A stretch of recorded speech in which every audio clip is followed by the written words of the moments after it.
There are many reasons for the world to collaborate. The pandemic, we need global health. It's a reminder that the world needs to unite to achieve universal health coverage. The world has to integrate around economics. Economics is not independent, it is interdependent. It's a matter of supply and demand. We need the Silicon Valley and the Shenzhen to come together for global development to make sure that through technology, through innovation, through big data, we leave no one behind. Or is it, as we're told here in Britain? I think Hello everyone, this is Victor Gao. Welcome to my channel. We have the great pleasure of having His Excellency Ambassador Siddharth Chatterjee, UN Coordinator in China. Welcome, Ambassador. Thank you. This year marks the 50th anniversary of China's resumption of its seat at the United Nations. How do you look at China and the United Nations over the past 50 years and beyond from today? Thank you, first of all, Victor, for having me on your show. And China is one of the architects of the United Nations back in 1945 in San Francisco when the UN Charter was signed. In fact, China was the first signatory to the Charter. China came back to the UN, and it's been 50 years now. 1979 was when the United Nations established a presence in China. And since then, the United Nations has been on this journey with China. When in 79, the per capita GDP of the country was about $180. Today, it's at $12,000. In a matter of 40 years, it's made a remarkable leap forward in terms of not only getting people out of poverty, but taking over 800 million people out of poverty. And then in the last 7 years, as we know, close to 90 million people. The United Nations is proud of having been a part of this journey with China. And it's a momentous time that we today celebrate this year, in fact, the 25th of October would mark that date of China's return to the United Nations. I think it inspires hope. It inspires the very spirit of multilateralism that your head of state, President Xi, talks about. And I've come here at a time when I see the world at an inflection point. We have 9 years to achieve the Sustainable Development Goals. China's drive, energy, enterprise, its technology, its innovation is not only going to help itself through its rural revitalization of leaving no one behind, but a lot of knowledge that can be shared with the rest of the world, because this is the decade of action to achieve the SDGs.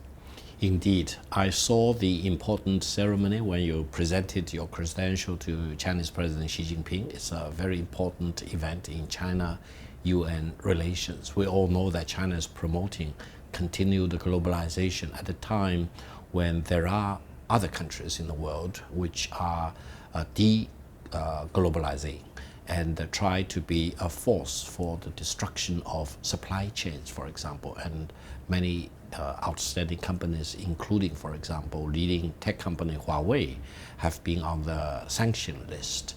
How do you look at the trend of continued globalization or deglobalization in the coming years or decades?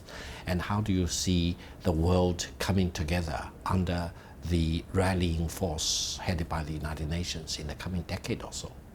So, Victor, a very important point you just made. As a matter of fact, the day, it was actually the 14th of April when I was with a group of 30 ambassadors who presented their credentials, and I felt very honored presenting my credentials and representing the Secretary General as his senior most representative in China. He reinforced the message on the importance of multilateralism and the United Nations as an institution, and I felt deeply inspired at that moment when President Xi talked about that.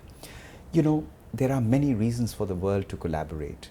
The pandemic, we need global health. It's a reminder that the world needs to unite to achieve universal health coverage. In fact, now SDG 3 or universal health coverage has become the anchor for the success of the rest of the Sustainable Development Goals. It's very clear that without health, we have no strength or wit or intellect or anything for that matter. And it has brought back the reality that we all have to invest in health, which means we have to collaborate in health. The fact that China, together with the US and Russia and India and the UK, were able to quickly come forth with vaccines that collaboration would be necessary if we need to immunize the entire world, because no one is safe till everybody is immunized. And China talks about vaccines as a global public good. And I commend China for the speed with which it was not only able to develop a vaccine, but as you know, most recently, the World Health Organization actually issued an approval for China's own COVID vaccine. So we need to collaborate there. The second area is the area of the climate. The United Nations Secretary General Antonio Guterres has declared a climate emergency, and it's commendable that President Biden has brought the United States back to the Paris Agreement. And we recently saw the visit of Mr. John Kerry, the special representative of President Biden for the climate, an illustrious man with an illustrious vision. And when he said that the green industry or the green revolution will rival the industrial revolution, I believe this is another excellent place for China and the United States and all the world to collaborate, because we are at an existentialist threat. And that existentialist threat, if not corrected, will need the collaboration of great countries like China and America, great economies, which are also, incidentally, they together are 40% of the emitters of greenhouse gases, can do a lot to change the world. The fact of the matter is, in China, 50% of the world's solar power is actually produced. Imagine what we could be doing if we are to go into that phase of really coming out, recovering from the pandemic, recovering from the economic crisis that we confront that rivals the Great Depression, coming out with a greener world. And I believe this is another opportunity for us to collaborate. And the third and the most fundamental place, Victor, is the tragedy that we are seeing with people falling back into poverty all over the world. I think China has demonstrated a model where actually even by 2020, in the last 7 years, you lifted 90 million people out of poverty. I believe there are important lessons to be shared here. The world has to integrate around economics. Economics is not independent, it is interdependent. It's a matter of supply and demand.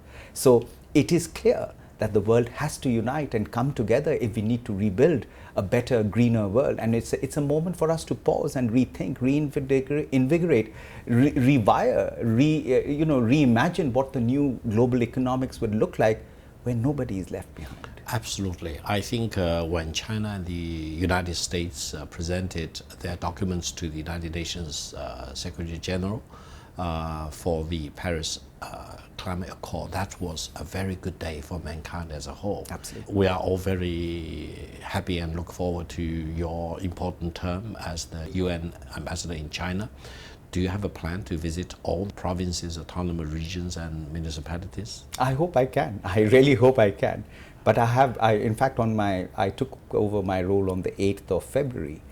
And within 2 weeks, I was actually traveling to Shanghai for the Mobile World Congress, and where I had the opportunity to interact with many of the tech industry leaders. And I was also able to tell the world that I had a partnership as the UN resident coordinator and as the head of UNFPA with Huawei from China, with Merck from the United States, with Philips from Netherlands, with GlaxoSmithKline from the United Kingdom, with Safaricom from Kenya. And we came together, 3 UN agencies, UNFPA, UNICEF and WHO.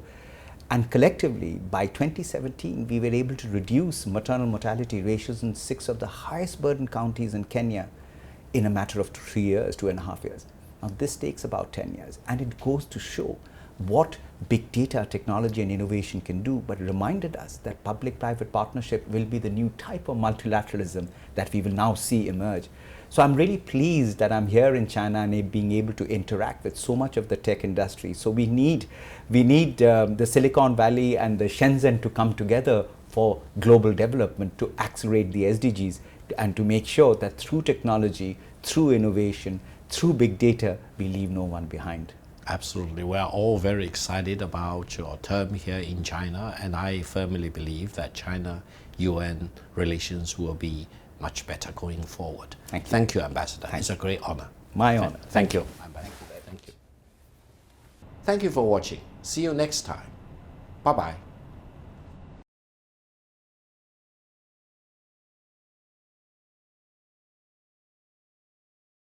Thank you for watching. See you next time.